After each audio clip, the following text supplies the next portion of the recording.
తొలుత ఇటువంటి బృందాన్ని ఏర్పాటు చేసింది. దేశవ్యాప్తంగా ఈ బృందాల పనితీరును పరిశీలించి రాష్ట్రంలో మరింత మెరుగ్గా ఉండేలా జాగ్రత్తలు తీసుకోవాలని సీఎం ఆశిస్తున్నారు. చీఫ్ మినిస్టర్ ఫెలోస్ పేరుతో మొత్తం 25 మందిని నియమించుకోవాలని నిర్ణయించారు. దేశంలోని ప్రతిష్టాత్మక విద్యా సంస్థల్లో ఉన్నత విద్యాభ్యాసం చేసిన ప్రతిభావంతులను ఈ టీం కోసం ఎంపిక చేస్తారు. వీరికి ఆకర్షణీయమైన జీతభత్యాలు ఇవ్వనున్నారు. శిక్షణ అనంతరం ఒక్కొక్కరికి ఒక్కో జిల్లా బాధ్యతలు కేటాయిస్తారు. వచ్చే ఏప్రిల్ నుంచి వీరు రంగంలోకి దిగే అవకాశం ఉంది. సీఎం కార్యాలయం మరింత మెరుగైన నిర్ణయాలు తీసుకోవడానికి ఈ బృందం ఉపకరిస్తుందని ప్రభుత్వ వర్గాలు ఆశాభావం వ్యక్తం చేస్తున్నాయి. గత ఎన్నికల్లో టీడీపీకి ఎన్నికల వ్యూహకర్తగా పనిచేసిన రాబిన్ శర్మ టీం సేవలను ఇక ముందు కూడా వినియోగించుకోవాలని సీఎం చంద్రబాబు నిర్ణయించారు. ప్రభుత్వ పనితీరుపై ప్రజాభిప్రాయం ఎలా ఉందో ఎప్పటికప్పుడు తెలుసుకుని సూచనలు సలహాలు ఇవ్వడానికి కొత్తగా ఒక చిన్న బృందాన్ని ఏర్పాటు చేసుకోవాలని ఇటీవల సీఎం ఆయనకు సూచించినట్లు సమాచారం. AP deputy CM Pawan Kalyan పర్యటనలో హల్చల్ చేసిన నకిలీ ఐపీఎస్ గుట్టు ఎట్టకేలకు రట్టయింది. పోలీసులు ఆ వ్యక్తిని అరెస్ట్ చేశారు. పార్వతీపురం మన్యం జిల్లా సాలూరులో ఏఎస్పీలు దిలీప్ కిరణ్ అంకిత విలేకరులకు వివరాలు తెలిపారు. విజయనగరం జిల్లా దత్తిరాజేరులోని గడసాంకు చెందిన సూర్యప్రకాష్ 2003 నుంచి 2005 వరకు ఆర్మీలో పనిచేశాడు. అక్కడి నుంచి వచ్చేశాక బొబ్బిలిలో బీటెక్ చేశాడు. ఓపెన్ యూనివర్సిటీ నుంచి ఎంబీఏ కూడా చేశాడు. కొద్ది రోజుల తర్వాత హైదరాబాద్ వెళ్లిపోయాడు. 2020లో తండ్రి తవిటిబాబు చనిపోయాక ఆయన భూమిని దక్కించుకోవడానికి నకిలీ ఐపీఎస్ అవతారం ఎత్తాడు. 2024లో ఐపీఎస్ కు సెలెక్ట్ అయ్యానని చెప్పి హైదరాబాద్ లోని ప్రైవేట్ హాస్టల్లో ఉండి యూనిఫామ్ కొట్టించుకుని నకిలీ ఐడీ కార్డులు తయారు చేయించుకున్నాడు. 6 నెలల కిందట విజయనగరం తిరిగి వచ్చాడు. ఈ నెల 20న పవన్ కళ్యాణ్ పర్యటన సందర్భంగా పనసభద్ర వెళ్లాడు. అక్కడ వీఐపీలతో ఫోటోలు దిగాడు.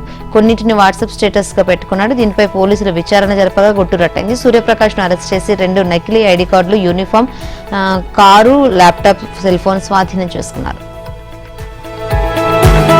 తనపై ఏలూరు ఎస్సీ ఎస్టీ ప్రత్యేక కోర్టులో ఉన్న కేసును కొట్టివేయాలని కోరుతూ జలవనరుల శాఖ మంత్రి నిమ్మల రామానాయుడు హైకోర్టులో పిటిషన్ దాఖలు చేశారు. హాజరు నుంచి మినహాయింపుతో పాటు కేసులో తదుపరి చర్యలన్నింటినీ నిలుపుదల చేస్తూ మధ్యంతర ఉత్తర్వులు ఇవ్వాలని అభ్యర్థించారు. పాలకొల్లు పట్టణంలో టిట్కో ఇళ్లకు అర్హులైన లబ్ధిదారులకు ఇవ్వడం లేదంటూ 2022లో నిమ్మల నిరసన వ్యక్తం చేశారు. ఈ సందర్భంగా రామానాయుడు, అతని అనుచరులు తనపై దాడి చేసి కులం పేరుతో దూషించారని పాలకొల్లు వైసీపీ ఎస్సీ సెల్ అధ్యక్షుడు బండి రమేష్ పోలీసులకు ఫిర్యాదు చేశారు. దీని ఆధారంగా రామానాయుడుతో పాటు మరో 25 మందిపై 2022 ఆగస్టు 5న కేసు నమోదు చేసిన పోలీసులు దర్యాప్తు పూర్తి చేసి ఎస్సీ ఎస్టీ ప్రత్యేక కోర్టులో ఛార్జ్షీట్ దాఖలు చేశారు. ఈ నేపథ్యంలో తనపై కేసును కొట్టివేయాలంటూ రామానాయుడు హైకోర్టును ఆశ్రయించారు. ఏపీ ప్రభుత్వ నూతన ప్రధాన కార్యదర్శిగా ఇంధన శాఖ ప్రత్యేక సీఎస్ కె విజయానంద్ నియమితులు కానున్నారు. ప్రస్తుతం సీఎస్ నీరబ్ కుమార్ ప్రసాద్ కు పొడిగించిన పదవీకాలం ఈ నెలాఖరుతో ముగియనుంది. ఆయన స్థానంలో విజయానంద్ ను నియమించాలని సీఎం చంద్రబాబు నిర్ణయించినట్లు తెలుస్తోంది. 1-2 రోజులు అధికారిక ప్రకటన వెలువడనుంది. సీనియారిటీ ప్రాతిపదికన మొదటి జలవనరుల శాఖ ప్రత్యేక సీఎస్ సాయి ప్రసాద్ పేరు వినిపించినప్పటికీ ఆయన నియమిస్తే ఆయన పదవీకాలం ముగిసేలోగా విజయానంద్ రిటైర్ అవుతారు. అందువల్ల విజయానంద్ కు ముందుగా అవకాశం ఇవ్వాలని నిర్ణయించారు. వచ్చే ఏడాది నవంబర్లో ఆయన రిటైర్ అయ్యాక సాయి ప్రసాద్ ని సీఎస్ గా నియమించాలని నిర్ణయానికి వచ్చారు. మరో 6 నెలలు పదవీకాలం పొడిగిస్తే ఆయన కూడా ఏడాది కాలం పనిచేసినట్లు అవుతుందని సీఎం భావిస్తున్నారు. ఇద్దరికి అవకాశం ఇవ్వాలన్న ఉద్దేశంతోనే ఈ నిర్ణయానికి వచ్చినట్లు తెలిసిందే. విజయానంద్ కడప జిల్లా చెందిన వ్యక్తి. 1992 ఐఏఎస్ బ్యాచ్ చెందిన ఆయన బీసీ వర్గానికి చెందినవారు. దాంతో ముఖ్యమంత్రి ఆయన వైపు మొగ్గు చూపారు. నాడు జగన్ ప్రభుత్వంలో మైనింగ్ కంపెనీల నుంచి బలవంతంగా వాటాలు తీసుకుని సెటిల్ చేసిన కీలక ఫైళ్లు ఇప్పుడు కనిపించడం లేదు. కూటమి ప్రభుత్వం రాకముందు వాటిని మాయం చేశారు. తాజాగా ఏసీబీ విచారణ సందర్భంగా ఆ ఫైళ్లు కనిపించడం లేదన్న విషయం వెలుగు చూస్తుంది. దీని మేరకు గనుల శాఖలో తిష్టవేసిన తిమింగలం పాత్ర ఉన్నట్లు ప్రభుత్వానికి సమాచారం అందింది.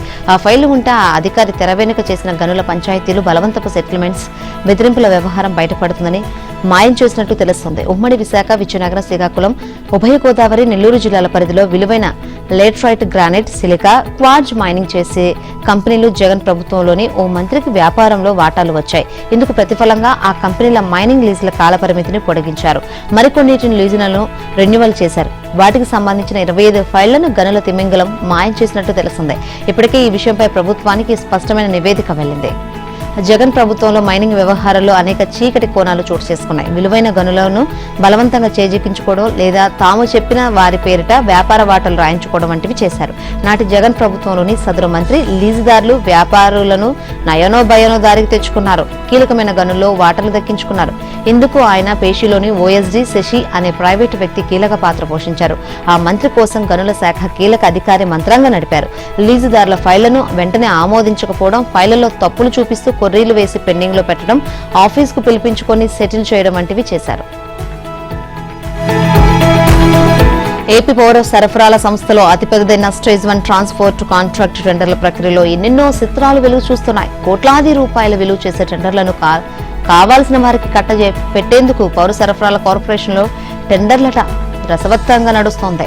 గత వైసీపీ ప్రభుత్వంలో టెండర్ల వ్యవహారంలో ఇష్టారాజ్యంగా వ్యవహరించిన పౌర సరఫరాల కార్పొరేషన్ అధికారులు ఇప్పుడు కూడా అదే పంథాను కొనసాగిస్తున్నారు. అధికారుల పనితీరులో మార్పు కనిపించడం లేదు.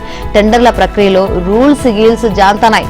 భారీ మొత్తాల్లో కమిషన్లు నెలవారీ మామూళ్లు ఇచ్చేవారికి జైజైలు అన్నట్లు వ్యవహరిస్తున్నారని టెండర్దారులు ఆరోపిస్తున్నారు. స్టేజ్ 1 ట్రాన్స్పోర్ట్ కాంట్రాక్ట్ కు సంబంధించిన టెండర్ల ప్రక్రియలో తెర వెనుక జరుగుతున్న వ్యవహారాలు ఈ ఆరోపణలకు బలం చేకూరుస్తున్నాయి. కేంద్ర రాష్ట్ర ప్రభుత్వాలు ప్రజా పంపిణీ వ్యవస్థ ద్వారా రాష్ట్రంలోని రేషన్ కార్డుదారులకు ప్రతి నెల ఉచిత బియ్యం, సబ్సిడీ ధరలపై పచ్చదార, కందిపప్పు తదితర సరుకులను పౌర సరఫరాల కార్పొరేషన్ ద్వారా సరఫరా చేస్తున్నాయి. ఈ నేపథ్యంలోనే కార్పొరేషన్ ఆధ్వర్యంలో బఫర్ గౌడాన్లు, ఎఫ్సిఐ ఇతర ప్రైవేటు గౌడాన్ల నుంచి మండల కేంద్రాల్లోని గౌడాన్లకు పీడీఎస్ బియ్యం, ఇతర సరుకులను రవాణా చేసేందుకు 2 ఏళ్ల కాల వ్యవధితో జిల్లాల వారీగా టెండర్లు పిలుస్తున్నారు. గత 5 ఏళ్లు వైసీపీకి చెందిన కాంట్రాక్టర్లే స్టేజ్ 1 టెండర్లు దక్కించుకున్నారు. గత ప్రభుత్వ హయాంలో చివరిసారిగా పిలిచిన టెండర్ల కాల పరిమితి గత ఏడాది ఫిబ్రవరితోనే ముగిసిపోవడంతో కార్పొరేషన్ అధికారులు కొత్తగా టెండర్లు పిలిచారు. అయితే ఆ టెండర్ డాక్యుమెంట్ లో కొన్ని పాయింట్లను తప్పులుగా చూపిస్తూ పాత టెండర్దారులు న్యాయస్థానాన్ని ఆశ్రయించారు. కోర్టు స్టే ఇవ్వడంతో కొంతకాలం పాత టెండర్ ప్రకారమే స్టేజ్ 1 ట్రాన్స్పోర్ట్ కాంట్రాక్ట్ ను కొనసాగించి ఒక కాంట్రాక్టర్ కు ప్రతి నెల కోట్లలో బిల్లులు చెల్లించారు.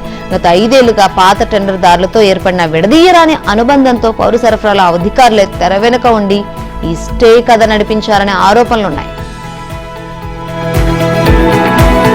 తెలంగాణకు భారీ పెట్టుబడుల లక్ష్యంగా వచ్చే నెలలో ముఖ్యమంత్రి రేవంత్ రెడ్డి విదేశీ పర్యటన చేయనున్నారు. ప్రతి ఏటా జనవరిలో స్విట్జర్లాండ్ లోని దావోస్ లో జరగనున్న ప్రపంచ ఆర్థిక సదస్సులో సీఎం పాల్గొననున్నారు. జనవరి 20 నుంచి 24 తేదీ వరకు జరగనున్న ఈ సదస్సులో ముఖ్యమంత్రితో పాటు రాష్ట్ర ఐటీ పరిశ్రమల శాఖ మంత్రి శ్రీధర్ బాబు కూడా పాల్గొంటారు. ఈ సదస్సులో 50కి పైగా దేశాల నుంచి ప్రభుత్వ పారిశ్రామిక ప్రతినిధులు పాల్గొంటారు. రాష్ట్రంలో పెట్టుబడులకు అవకాశాలున్న రంగాలను పేర్కొనడంతో పాటు విదేశీ పెట్టుబడులు ఆకర్షించుకునేందుకు దావోస్ సమావేశంలో తెలంగాణ పెవిలియన్ పేరుతో ప్రత్యేక పెట్టుబడుల సమాచార కేంద్రాన్ని ఏర్పాటు చేయనున్నారు. ధరణి స్థానంలో భూభారతి పోర్టల్ను ప్రభుత్వం సంక్రాంతిలోపే అందుబాటులోకి తెచ్చే అవకాశాలున్నట్లు సమాచారం. భూభారతికి సంబంధించి CCLA 3 రకాల ప్రతిపాదనలు రూపొందించింది. ఒకటి భూభారతి ప్రధాన శీర్షికగా సీఎం చిత్రం, రాష్ట్ర ప్రభుత్వ లోగోతో కీలక అంశాలన్నీ కనిపించేలా చేయడం. మరొకటి సీఎం, డిప్యూటీ సీఎం చిత్రాలను జోడించి కీలక అంశాలన్నీ తొలి పేజీలో కనిపించేలా చేయడం. ఇంకొకటి ప్రజలకు అవసరమైన సమాచారాన్ని సులువుగా తెలుసుకునేలా ఎక్కువ మంది పరిశీలించే అంశాలన్నీ ఒకే చోట కనిపించేలా చేయడం. ఇలా మొత్తం మీద ప్రాథమికంగా 3 రకాల ప్రతిపాదనలను రూపొందించారు. గతంలో ఉన్న ధరణి పోర్టల్లో 33 మాడ్యూల్స్ ఉండగా భూభారతిలో వాటిని 6కు కుదించారు. 11 కాలమ్స్ తో కొత్తగా భూభారతిలో పహానీని పునరుద్ధరించడంతో ఆ వివరాలు కూడా పోర్టల్ ద్వారా తెలుసుకునేలా డిజైన్ చేస్తున్నారు. తొలుత నమూనా అంశాలతో పోర్టల్ డిజైన్లు చేస్తున్నారు. ఆపరేషన్ లో గైడ్ లైన్స్ వచ్చాక పూర్తిస్థాయి పోర్టల్ ను ప్రజలకు అందుబాటులోకి తీసుకురానున్నారు. ఇందుకోసం రెవెన్యూ శాఖ అధికారులు శరవేగంగా ఏర్పాట్లు చేస్తున్నారు. CCLA NIC నేతృత్వంలో అధికారులు ప్రతి అంశాన్ని రైతుల కోణంలో పరిశీలించి డిజిటల్ ప్లాట్ఫామ్ ఎలా ఉండాలనే దానిపై కసరత్తు చేస్తున్నారు. తొలి పేజీలో ఏ అంశాలు కనిపించాలి, ప్రజలకు సులువుగా యూజర్ ఫ్రెండ్లీగా ఉండేందుకు ఎలాంటి చర్యలు తీసుకోవాలనే దానిపై సుదీర్ఘంగా చర్చిస్తున్నారు. ఇందుకు సంబంధించి ఇప్పటికే 3 రకాల ప్రతిపాదనలు CCLA సిద్ధం చేసింది. వీటిని త్వరలోనే సీఎం రేవంత్ రెడ్డికి పంపనుంది. సీఎం ఆమోదం పొందిన వెంటనే ఆచరణలోకి తీసుకురానున్నారు. గవర్నర్ నోటిఫై చేసిన వెంటనే భూభారతి 2024 అమల్లోకి రానుంది. ఈ ప్రక్రియ అంతా సంక్రాంతిలోపే ముగించేసి అందుబాటులోకి తీసుకొచ్చే అవకాశం ఉన్నట్లు సమాచారం. భూభారతి చట్టంపై ఇప్పటికే ప్రజల నుంచి సానుకూల స్పందన రావడంతో సీఎం రేవంత్ రెడ్డి సంతోషం వ్యక్తం చేశారు. ప్రతిష్టాత్మకమైన రీజనల్ రింగ్ రోడ్డు ఉత్తర భాగం నిర్మాణ పనులకు ఎట్టకేలకు మోక్షం లభించింది. ఈ పనులను ప్రారంభించేందుకు జాతీయ రహదారుల ప్రాధికార సంస్థ టెండర్లను ఆహ్వానించింది. ఈ నెల 27నే టెండర్లను ఆహ్వానించి వచ్చే ఏడాది ఫిబ్రవరి 14ను చివరి తేదీగా గడువుకు విధించింది. ఆలోపు కాంట్రాక్టర్లు బిమ్స్ ఈ టెండర్లు పోర్టళ్లలో టెండర్లను దాఖలు చేయవచ్చని పేర్కొంది. దాఖలైన టెండర్లను వచ్చే ఏడాది ఫిబ్రవరి 17న ఉదయం 11:30 తెరవనున్నట్లు తెలిసింది. 7,104 కోట్లతో 161 కిలోమీటర్ల పొడవు రోడ్డును 5 ప్యాకేజీల్లో నిర్మాణం చేసేలా కిలోమీటర్ల వారీగా వివరాలను టెండర్లలో వివరించింది. అంతేకాకుండా ఈ రహదారిని ఇంజనీరింగ్, ప్రొక్యూర్మెంట్, కన్స్ట్రక్షన్ పద్ధతిలో నిర్మించాలని టెండర్ నోటీసులో పేర్కొంది. అయితే కాంట్రాక్టర్లు తమ టెండర్లను ఫైనాన్షియల్ బిడ్ తో పాటు టెక్నికల్ బిడ్ల వారీగా సమర్పించాలని సూచించింది. ఈ రహదారిని 4 లేళ్లతో access control green field regional expressway విధానంలో గంటకు 120 కిలోమీటర్ల వేగంతో ప్రయాణించాలని నిర్ణయించనున్నారు. టెండర్ల ఖరారయ్యి పనులు మొదలైనప్పటి నుంచి 2 ఏళ్ల కాలంలోనే పనులు పూర్తి చేయాలని, ఆ తర్వాత 5 ఏళ్లు రహదారి మెయింటెనెన్స్ కూడా చేయాలని నోటీసులు పొందుపరిచింది. RRR ఉత్తర భాగం రహదారిని ఈపీసీ విధానంలో నిర్మిస్తారనే విషయాన్ని ఆంధ్రజ్యోతి ముందే చెప్పింది. ఈ ఏడాది నవంబర్ 17న RRR దారి ఇలా శీర్షికన కథనాన్ని ప్రచురించింది. RRR ఉత్తర భాగం నిర్మాణ పనులను 5 ప్యాకేజీలో నిర్మించేందుకు NHAI టెండర్లలో పేర్కొంది. టెండర్ నోటీసుల ప్రకారం మొదటి ప్యాకేజీ గిర్మాపూర్ గ్రామం నుంచి మొదలై రెడ్డిపాలెం గ్రామం వరకు 34.513 కిలోమీటర్లు ఉంటుంది. దీని ద్వారా 1529.19 కోట్లు అవుతుందని తెలుపుతూ టెండర్లలోనూ ఆహ్వానించింది. రెండో ప్యాకేజీ రెడ్డిపల్లి గ్రామం నుంచి ఇస్లామాపూర్ వరకు 26 కిలోమీటర్లు ఉంటుంది. రిజిస్ట్రేషన్ శాఖకు శనివారం కాసుల వర్షం కురిసింది. రోజువారీ కంటే రెట్టింపు సంఖ్యలో డాక్యుమెంట్లు రిజిస్ట్రేషన్ కావడంతో సమృద్ధిగా ఆదాయం సమకూరింది. అపార్ట్మెంట్స్, విల్లాలు, ఓపెన్ ప్లాట్స్ రిజిస్ట్రేషన్ల కోసం 2 పైగా క్రయ విక్రయదారులు తరలి రావడంతో సబ్ రిజిస్ట్రార్ కార్యాలయాలు కిటకిటలాడాయి. గురువారాల్లో క్రిస్మస్ సెలవులు రాగా మాజీ ప్రధాని మన్మోహన్ సింగ్ మరణంతో శుక్రవారం కూడా ప్రభుత్వం సెలవు ప్రకటించింది. 3 రోజుల పాటు వరుసగా రిజిస్ట్రేషన్ కార్యాలయాలకు సెలవు రావడంతో ఒక కారణమైతే శనివారం నాడు త్రయోదశి మంచి రోజని వినియోగదారులు భావించడమే రద్దీకి మరో కారణమని అధికారులు చెబుతున్నారు.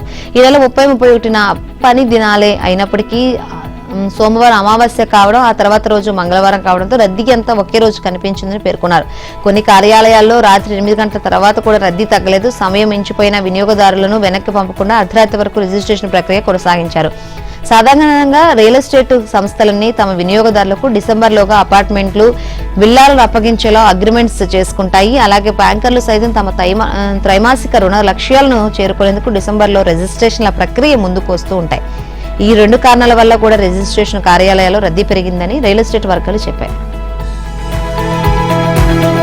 ఫార్ములా ఈ కార్ రేసు కేసులో బీఆర్ఎస్ కార్యనిర్వాహక అధ్యక్షుడు మాజీ మంత్రి కేటీఆర్కు ఈడీ అధికారులు సమన్లు జారీ చేశారు.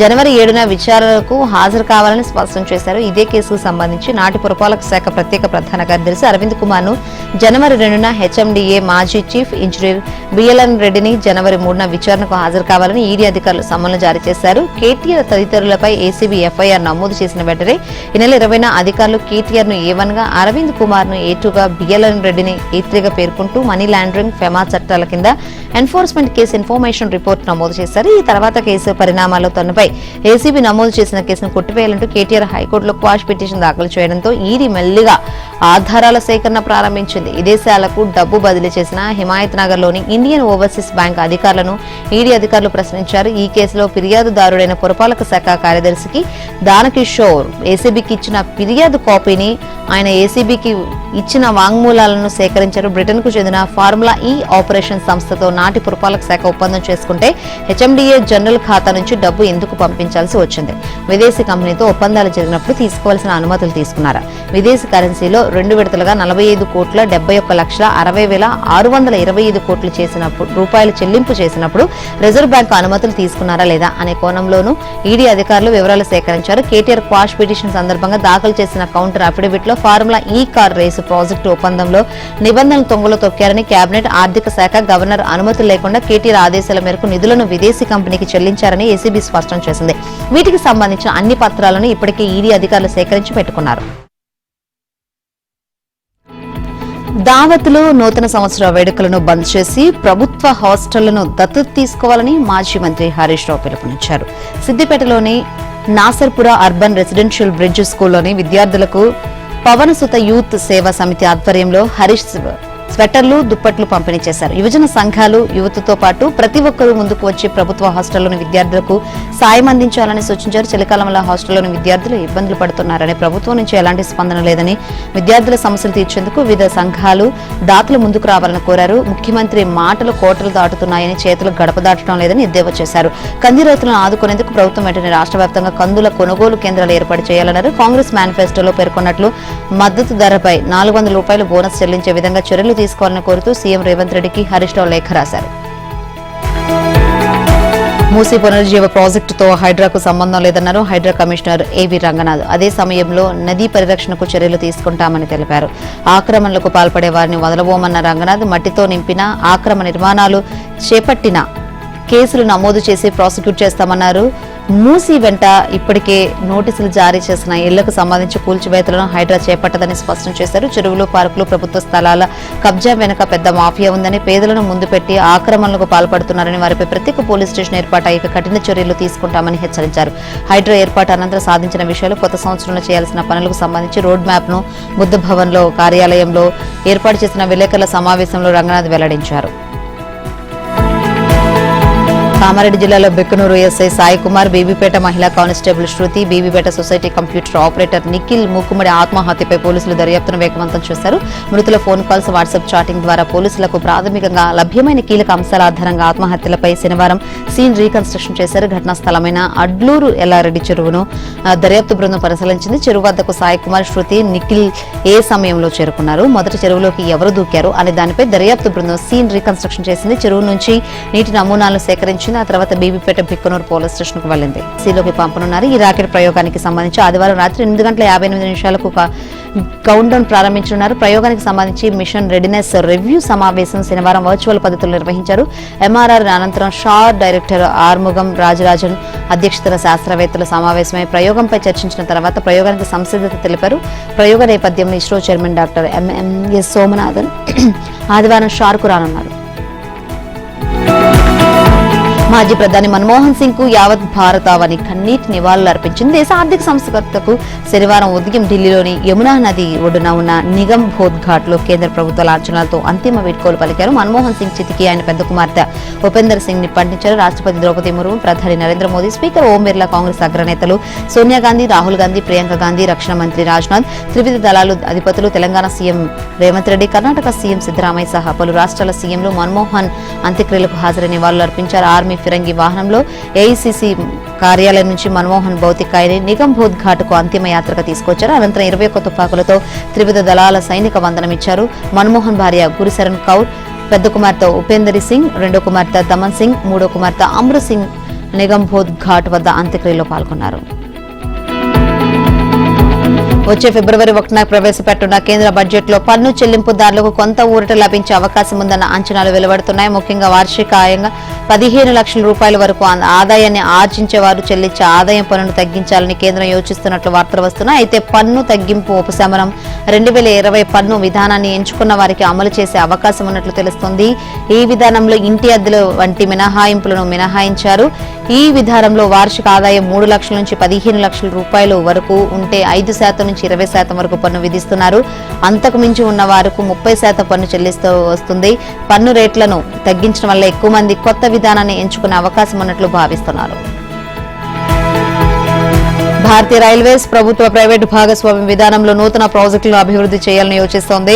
రానున్న నెలలో ఈ విధానంలో భాగంగా మినరల్ కారిడార్లు వంటి నూతన వాణిజ్యపరమైన లైన్లను నిర్మించాలని ప్రతిపాదిస్తున్నట్లు ఓ సీనియర్ ప్రభుత్వ అధికారి తెలిపారు. భారీ మౌలిక సదుపాయాల ప్రాజెక్టులకు అయ్యే ఖర్చును తగ్గించుకోవాలన్న ఉద్దేశంతో భారతీయ రైల్వేస్ ఉన్నట్లు తెలుస్తోంది. పీపీపీ విధానం వైపు మారాలని ప్రతిపాదించినప్పటికీ 2025-26 బడ్జెట్ మూలధన వ్యయానికి సంబంధించి భారీ ఊతాన్ని భారతీయ రైల్వేస్ పొందే అవకాశం ఉందన్న అంచనాలు వెలువడుతున్నాయి. 2031 నాటికి ప్రతిపాదిత ఇంధన, మైనింగ్, సిమెంట్ రైల్ కారిడార్లకు 5.25 లక్షల కోట్ల రూపాయలకు పైగా వ్యయం అవుతుందని అంచనా. మరోవైపు రైళ్లకు సంబంధించి కొత్త టైం టేబుల్ ను భారతీయ రైల్వేస్ వచ్చే జనవరి 1న విడుదల చేయనుంది.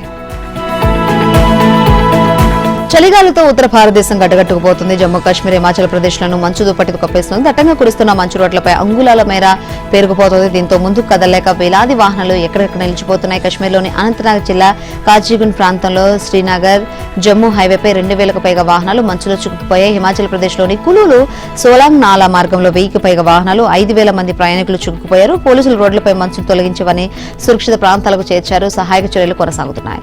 మంచు కారణంగా శ్రీనగర్, లేహ్, శ్రీనగర్ జమ్మూ హైవేలను మూసివేశారు. గుల్మార్గ్ లోని మంచులో చిక్కుకుపోయిన పలువురు పర్యాటకులను సైనికులు కాపాడారు. చలిగాలులు, మంచు కారణంగా కాశ్మీర్ యూనివర్సిటీ పరిధిలోని అన్ని కాలేజీల పరీక్షలను కూడా వాయిదా వేశారు. ఇక హిమాచల్ ప్రదేశ్ లో 5 జిల్లాల్లో విపరీతమైన వాతావరణ పరిస్థితుల నేపథ్యంలో ఆరెంజ్ అలర్ట్ జారీ చేశారు. రాబోయే 2-3 రోజుల్లో పంజాబ్, యూపీ, బీహార్, జార్ఖండ్, జమ్మూ కాశ్మీర్, చండీగఢ్, ఢిల్లీ, హర్యానా, హిమాచల్ ప్రదేశ్ లో ఉష్ణోగ్రతలు 3 నుంచి 5 డిగ్రీల మేర పడిపోవచ్చని వాతావరణ శాఖ అధికారులు హెచ్చరించారు. చలి కారణంగా హర్యానాలో పాఠశాలలకు జనవరి 1 నుంచి 15 వరకు సెలవులు ప్రకటించారు.